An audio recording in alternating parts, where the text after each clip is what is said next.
All right, we are live. This is Mark Rodriguez, and welcome to this Facebook Live. I have a special guest. His name is Hank Eisenhauer. He is the creator of the podcast on beanpod.com. I'll put the link there. I'm going to bring on Hank right now. Hang on a second.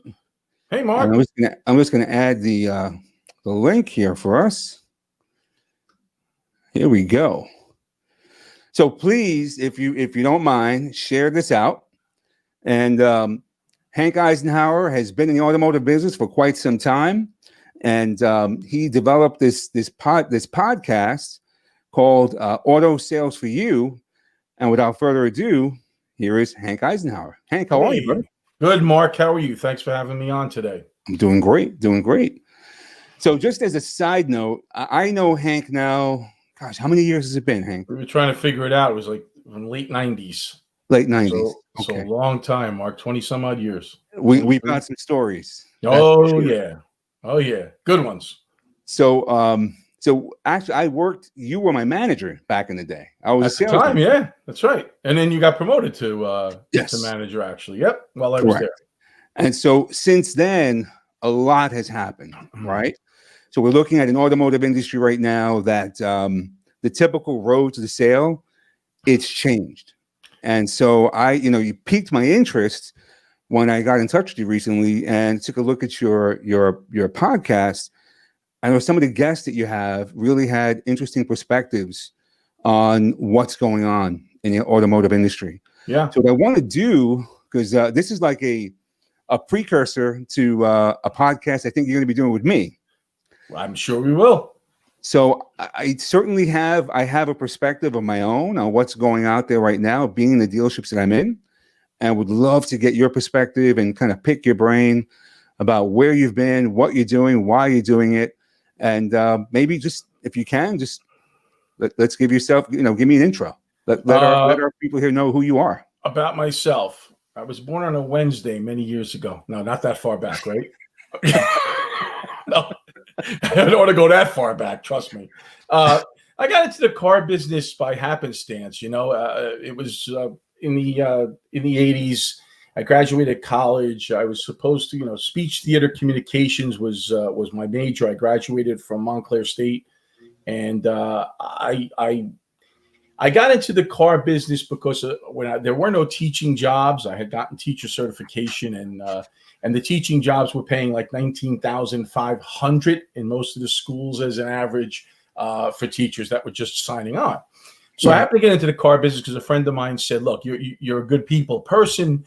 You probably would be great in the car business." I never, ever even entered a showroom before in my life, let alone worked in one. So I went for an interview. I got hired, and I hated it the first year.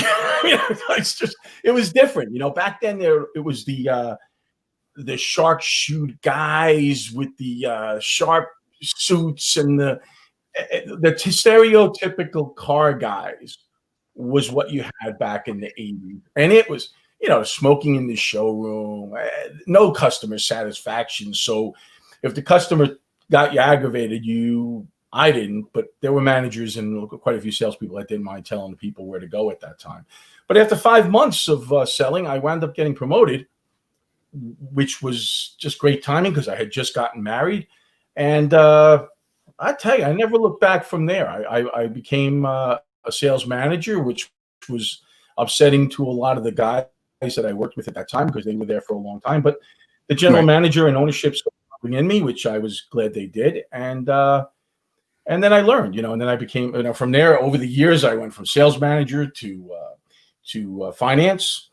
From finance, I went to leasing. Leasing became big in the late 80s. Well, started coming about. California was doing 50% leasing. We were doing like 20. The L word to customers was the lease. That's a bad word to customers at that time. Yeah. But I became a lease man. I embraced it. I learned it. This is all pre-computers.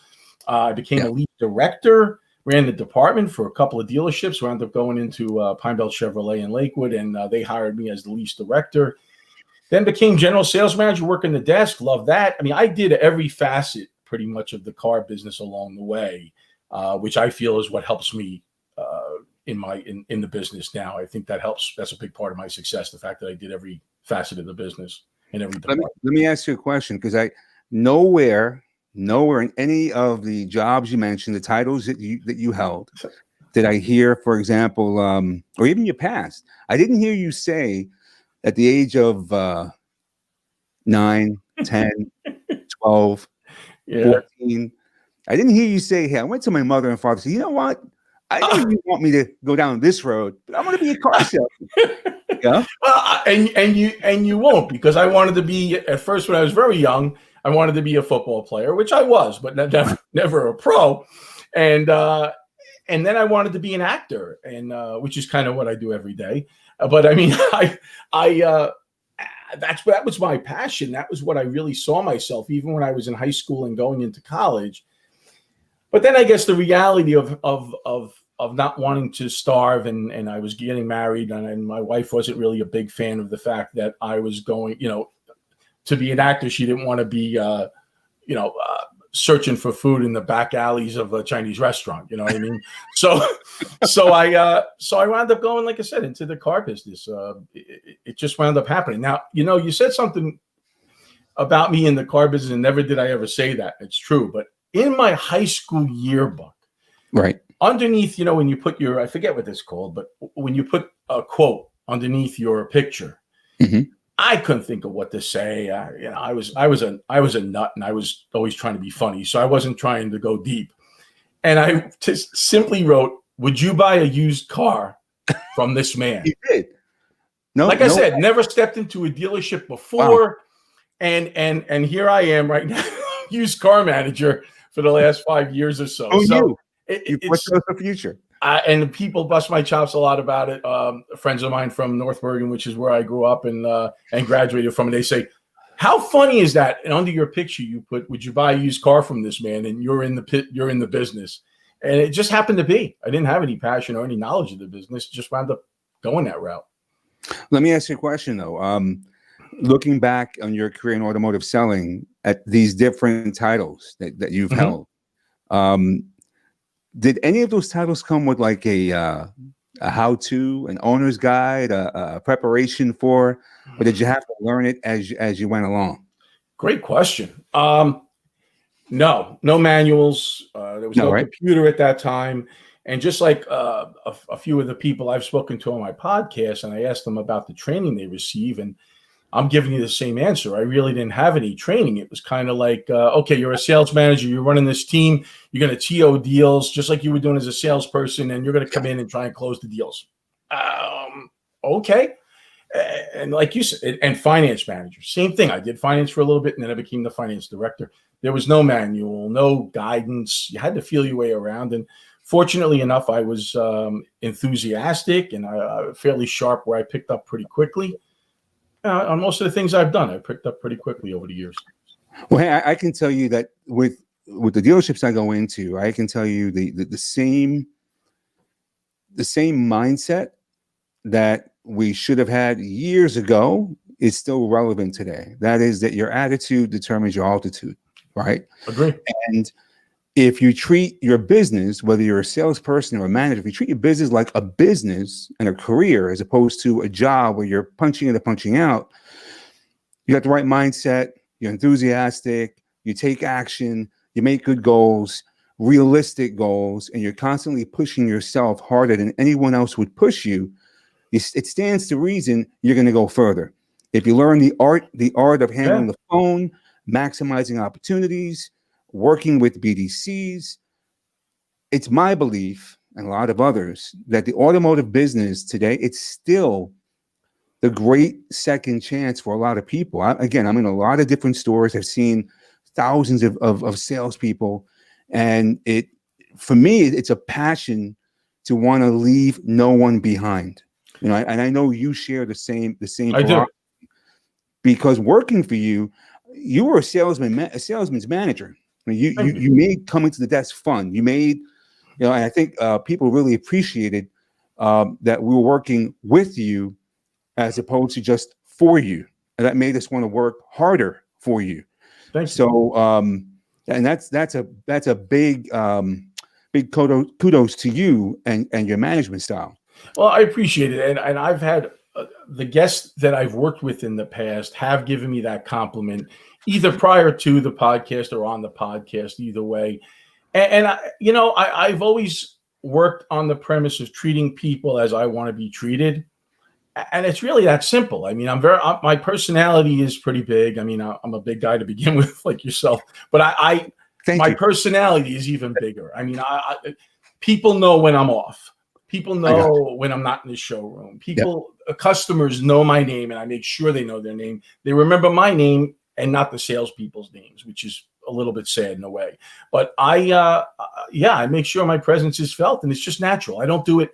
I'm not putting on a show. I mean, I make a joke all the time that I wanted to be an actor, and here I am in the showroom, which there's a show you have to put on. So therefore, make it so. People are paying a lot of money, and they want to be entertained to a certain. Not every customer, obviously, you have to feel your way around, but for the most part, people are making a huge purchase, and they want to feel good about it. They don't want to be like robots going through a system, and they want to feel good.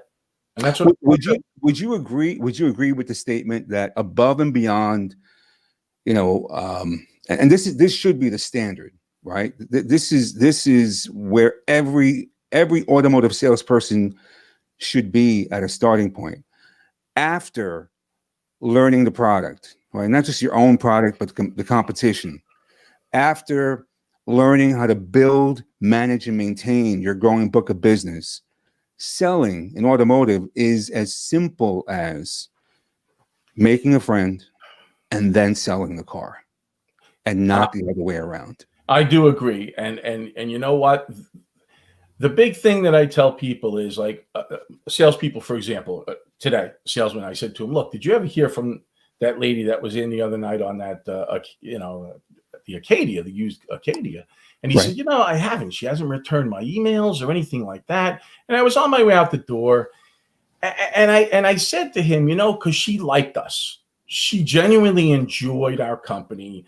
We took the time. We took her from one vehicle and then put her into another because it seemed like it fit better. And people don't like hurting your feelings if they like you. So I always believed in, when people don't return my calls, it's probably because they don't want to give me bad news. But I continue to always try and call and follow up on them. But you are 100% right. If you make a friend and the people feel comfortable with you as if they're in your home, which really is what you're there more than you're at your home. Invite them in and offer them some coffee, offer them some water, just make them feel comfortable. Listen, we always say over the years, you have two holes to listen and one to talk. Yeah. So you should listen more than you're talking. Very true. And that's kind of what I try and teach. It's hard. You have to have that personality in order to absorb it and then act on it. And not everybody does. You got to love helping people. Right, because the money follows great service. It's not the other way around.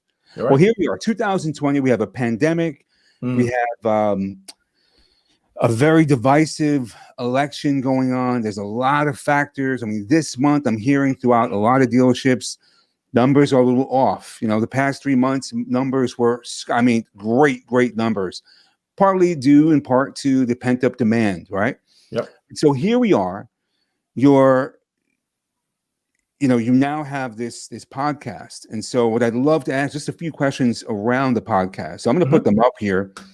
In fact, let me just do one thing here. Let me clean up this background so we can see the questions. Give me 1 second. You're going to show me how technologically advanced you are, aren't you, Mark? Oh, not at all.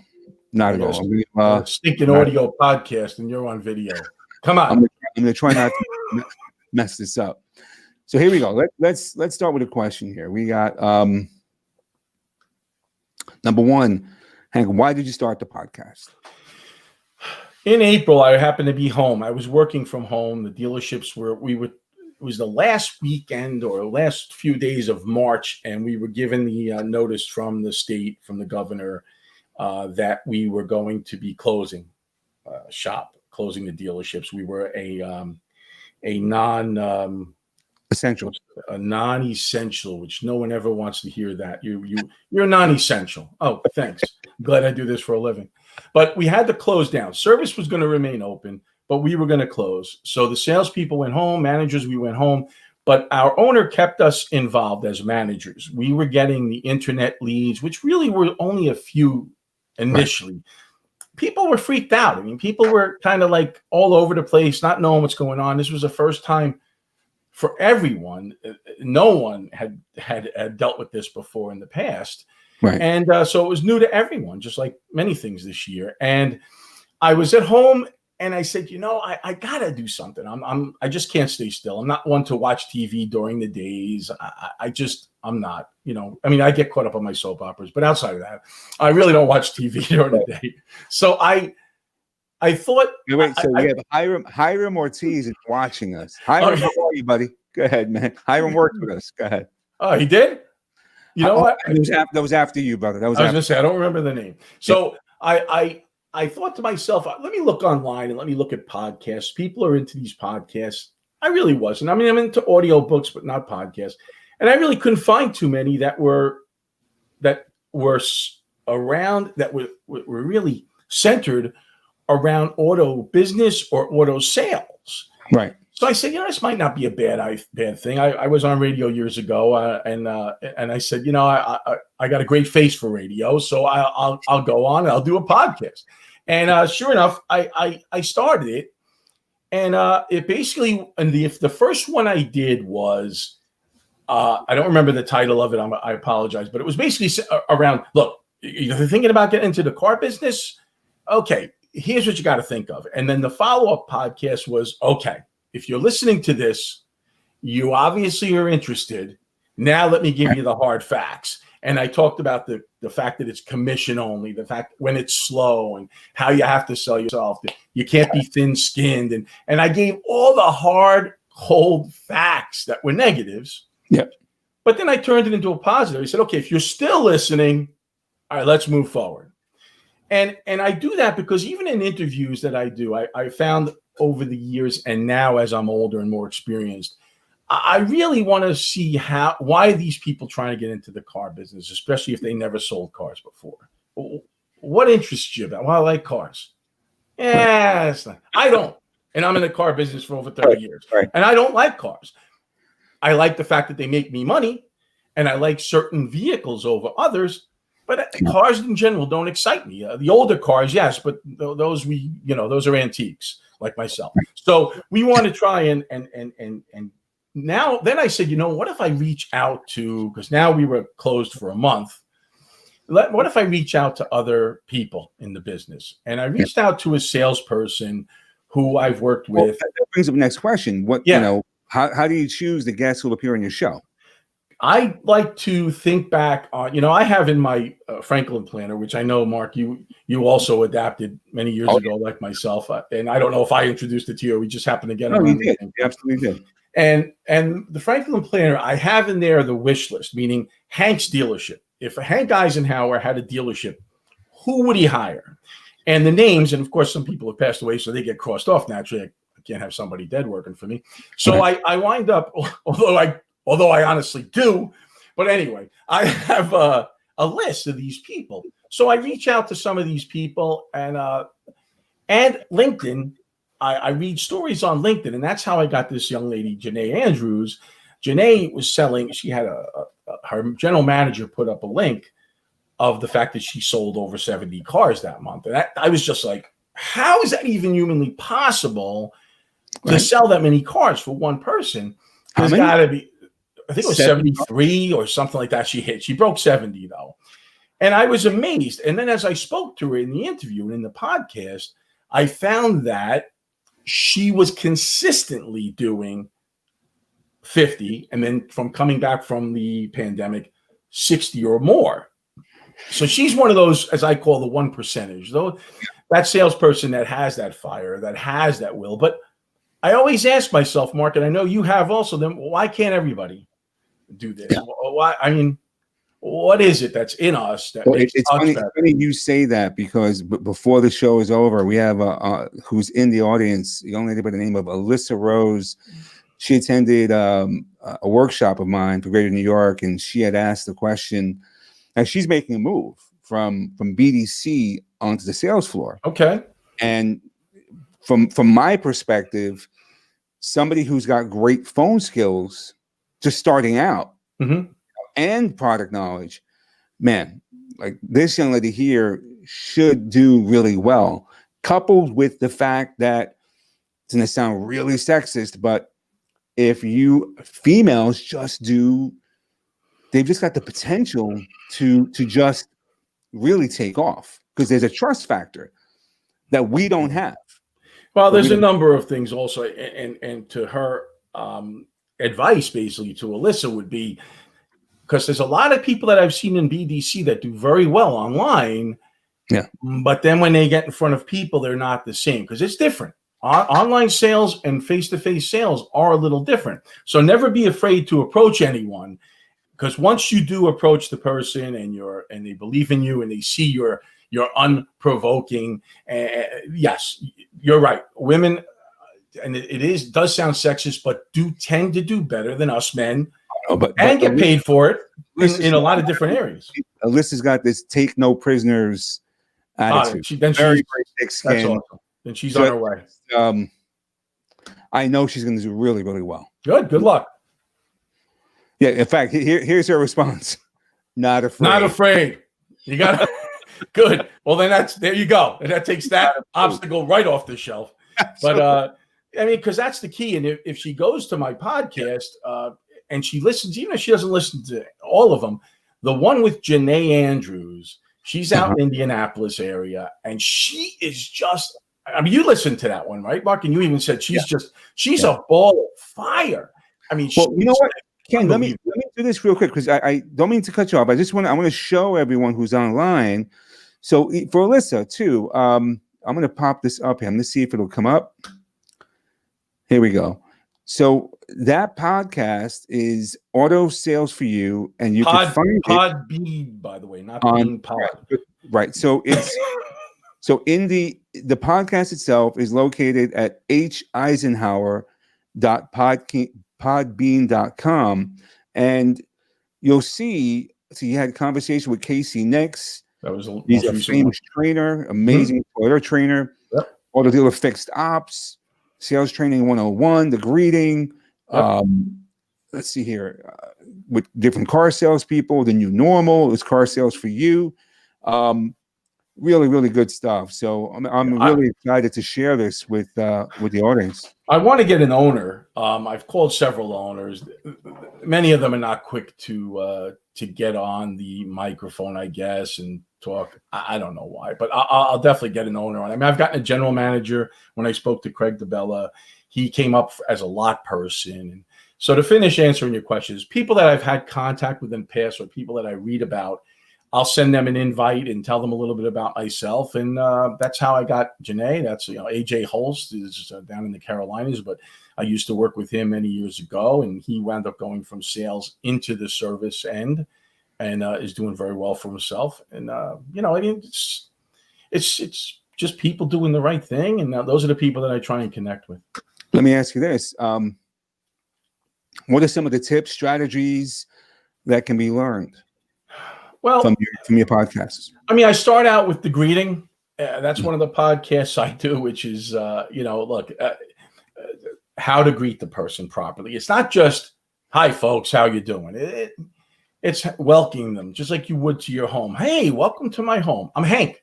Of course, I wouldn't invite somebody in that doesn't know me, but I would give a special shout out to Allie, if she's watching with us right now. Allie Eisenhauer. Allie Eisenhauer. Oh, she is watching? She's watching, yeah. Oh, boy. And he's one of my best critics, I might say. But you want to make them feel warm. They step onto the lot. I believe, and everybody has a different philosophy. And as you know, Mark, especially from seeing a lot of dealerships, myself from working in a lot of dealerships, they all have a different philosophy. There's a local Lexus, a high-end dealer that sells mostly just high-end cars. He doesn't want the salesperson to go out and greet them when the people park their car and even walk on the lot. Right. If they want to come in, they're interested, then they'll be greeted. That's his philosophy. I'm not 100% on board with that one. I believe you let them get a little bit of room, and then you go out and you see where they're going. More times than not, unless they know your lot or are previous customers, they don't know where they're going. So I talk about the greeting. I talk about basically, I talked about the car business now as we started to talk about the new normal and what's going on now. And I'm now getting going with that. I was doing interviews and I like that, but I also want to get into a little bit of the training as well. So what can be learned is if you listen, you'll learn something. Podcast. Well, you know me and my personality, and people that are watching obviously can see my personality. I'm a big time trainer. I love training. I love being in front of an audience, if you will. But I have now at this phase of my life, I have a lot to offer in experience, not just in work, but also in life. And I relate a lot of things from sports. I relate a lot of things from life experiences to work. And, I got to tell you, I'm hoping to be a trainer full time with going into different dealerships or working for a big time group that maybe travel a little bit. Even though I've traveled a lot in the past, and that gets old fast, as you know. But be careful, be careful what you wish for, man. Yeah, you're right. But I do want to be a trainer. I mean, I want to eventually get out of this end of the business and more into the training end where I can help more people. The biggest, I would say the biggest defining moment for me was when that dealership we both worked at, they let me go. Mm-hmm.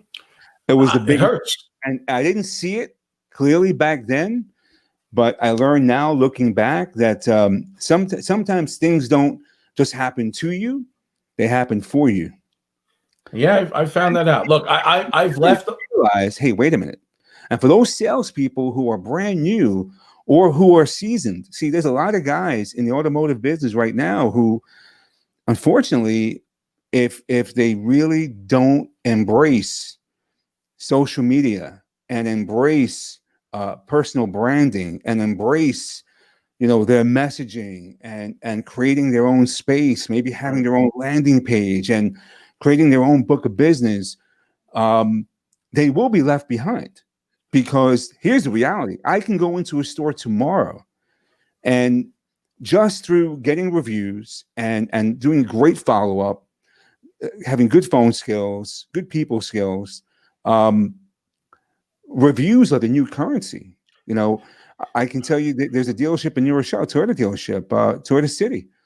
They just started doing they just had fun with videos. I mean, just having fun. And they were posting them on LinkedIn, on YouTube.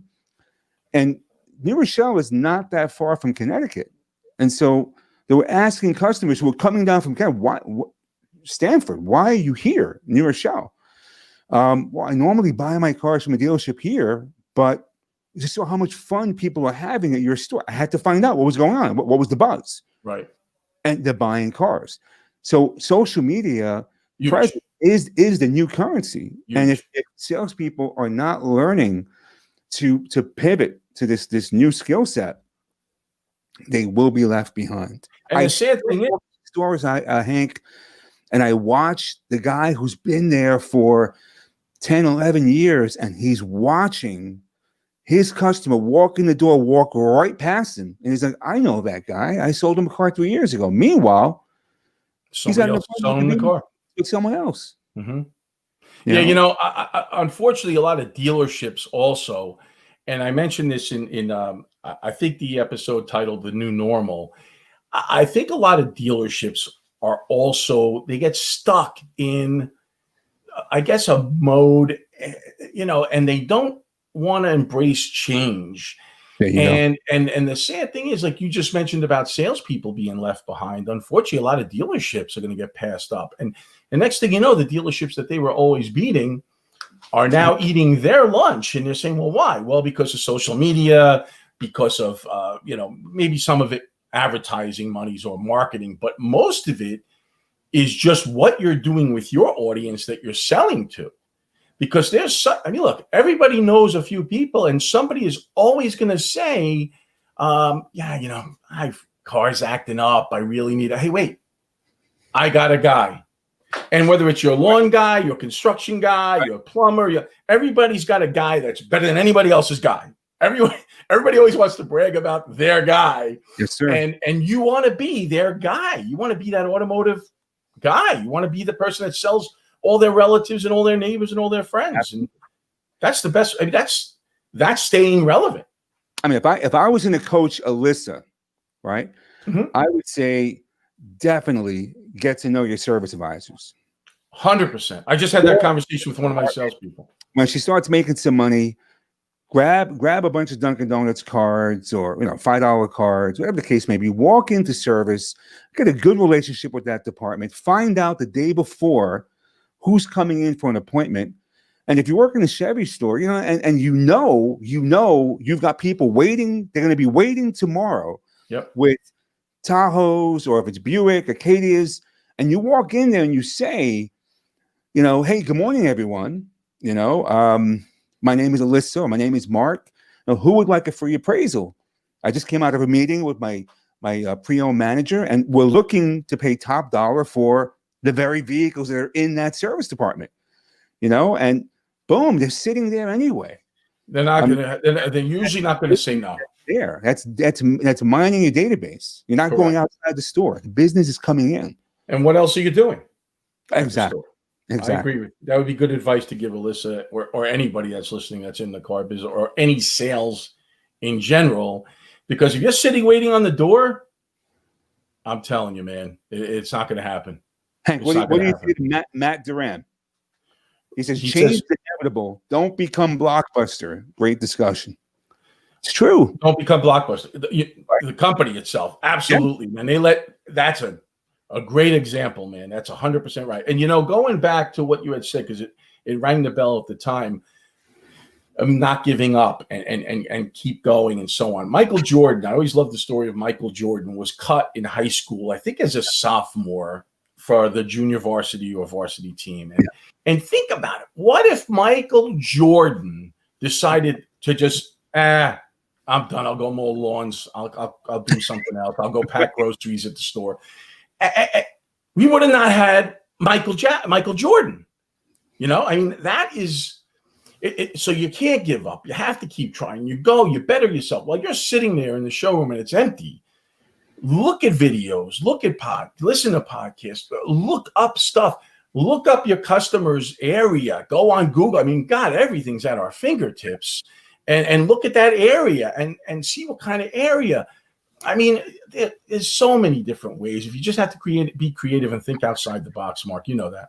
How many salespeople have you seen in your lifetime not make it the first 6 months of the first year? They just gave up and just walked away. A lot, unfortunately, right. and quite a few of them, I would say, if they had a little bit thicker skin or maybe a little more patience. I do understand financially. Sometimes it's hard. If you're in a slower store, then you get draw, and now you're waiting for your commission. I understand to a certain extent. Bro, I was married, for 9-10 years, and there was no worse feeling than knowing I was going home. True. And I got that question. What'd you sell today?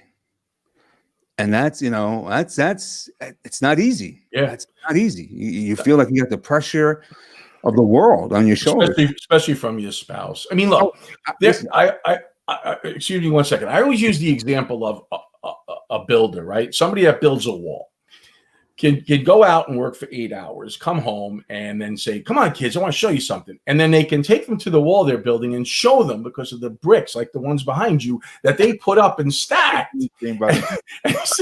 And you say, look what I've done. This is what Dad did today. Yeah. As a car salesperson, there are times when you can't take that ride. You can't show them. You can't tell them what you did. And you're right. It is an empty feeling inside, no question. I will tell you that early on in my selling career, a great experience I had was a person came into the dealership, and this person invited me to a business opportunity meeting. Turned out it was Amway. I did nothing. I've been there. nothing with Amway. But No. the training that Amway provided, it exposed me to Jim Rohn, Brian Tracy, Wayne Dyer, Tom Hopkins, Tony Robbins. Yeah. And it was a positive message I did not receive in, elementary school, middle school, high school, college, how to really, really focus on the needs and wants of your customer, and how to use psychology, to just, number one, make the number one sale you'll ever make, the first sale, which is to yourself, right? You've got to wake up every single morning. I would say, and I got this from, you probably don't know him, Ken Walls.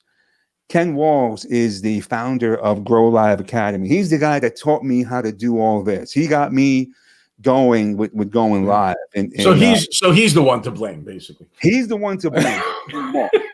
Just kidding. But I got this from Ken.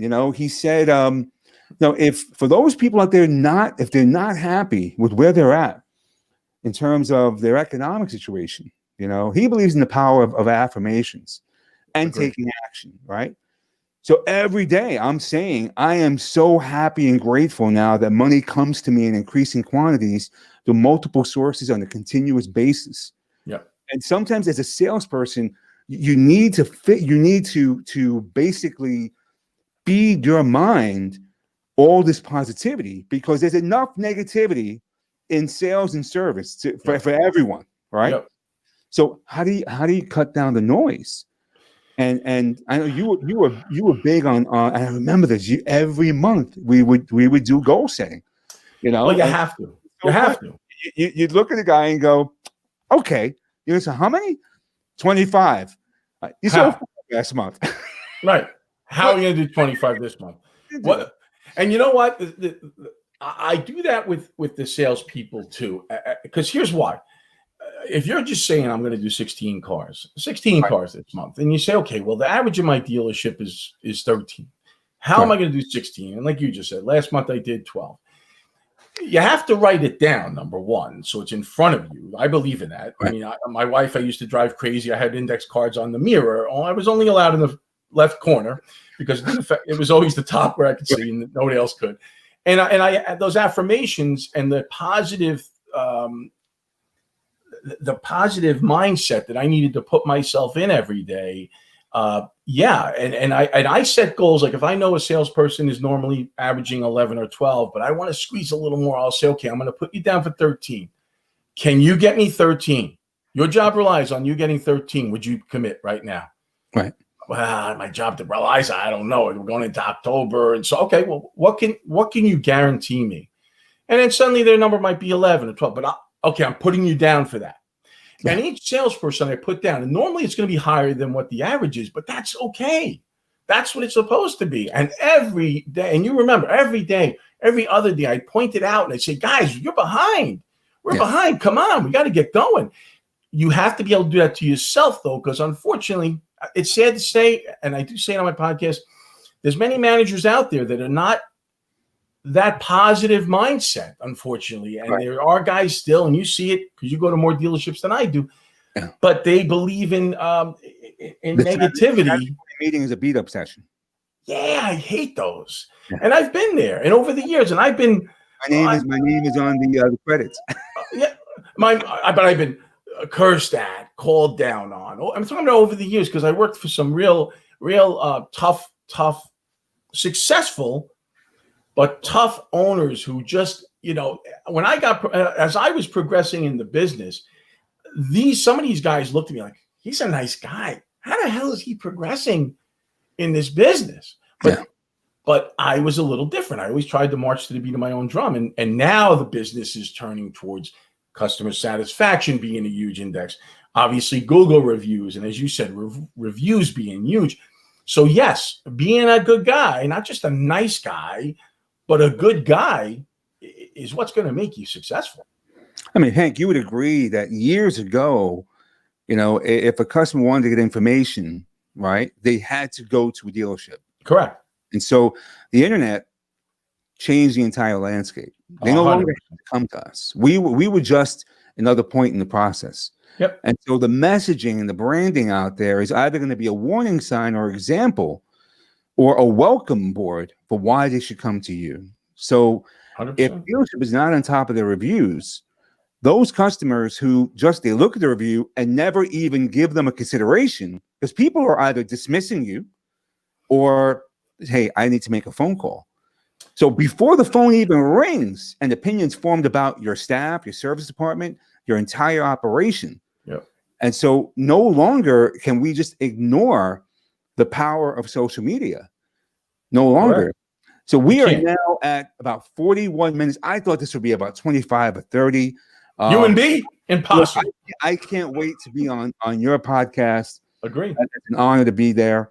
Hank, it has been a pleasure speaking with you. And final thoughts. Reach out to you. Let me give you final thoughts first, and maybe some even a little bit of advice to Alyssa and those other ones that are listening and just getting into the business. Is don't be afraid of the customer, which she put on there. Definitely not afraid. Alyssa, and always, but market yourself, man. I mean, like when that customer leaves, be different from what their original thought is, what they were walking into. Meaning, people have a preconceived notion of car dealerships because of how they were treated over the years before.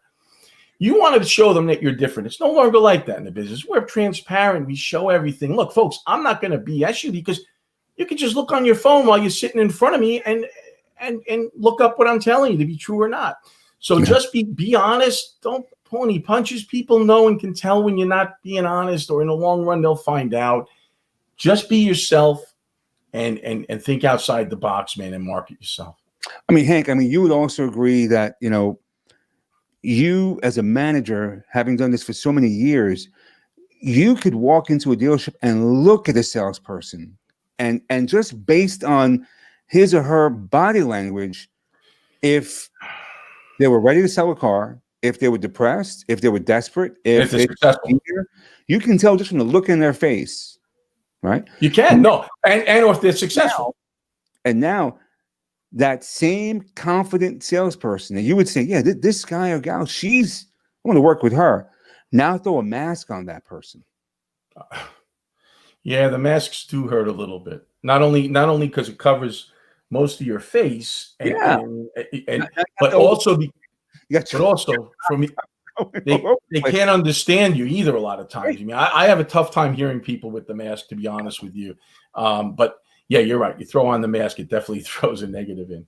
But it forces us to step outside the box and do more. No, see, I don't know who said it, but in order to have the things that you really want in life, you have to do the things that other people won't do to get there, right? Yep. And it's my firm belief that it's never too late. It's never too late to be incredibly successful in any occupation, especially sales. Especially in this country. Change your focus, change the questions you ask, you change your life. Yeah. Especially every dealership in the country, there's a number one. And that same guy or gal is the same 24 hours that you do, that I do. They're paying the price. Correct. And most people don't want to pay that price, meaning they're into work an hour early. They're going into the service drive, or they're waking up an hour and a half early, spending a half hour just on learning a new skill set, planning their day the day before. Yeah, you and I for hours on this, brother. On hours. Yeah, and the people don't want to sacrifice. So to answer your question that I was talking over, and I apologize, but how to get in touch with me is my email. I like to use my regular email, which is H, and that's actually scrolling across the bottom there, the H Eisenhauer at Verizon.net. And I don't like to give my phone out, but if they message me, I'm usually good with getting in touch with people. If people want to sign on to the podcast, man, I appreciate it, but I think you really would get something out of it. And you know what? Nothing ventured, nothing gained. If you don't feel like you get anything out of it, like anything else, you don't have to keep listening. But I really believe that people will get a lot out of it just from the people that I've had on there for interviews. And I look forward to having you on down the road as well, Mark. Hank, what a pleasure it was to have you on this evening. And look forward to speaking to you soon, man. Thank you, my friend. A great evening, and all the best to you and your family. Same to you, my friend. All the best to everybody. You Best guys of luck. take Good luck. care. Yep. Stay healthy. You too, man.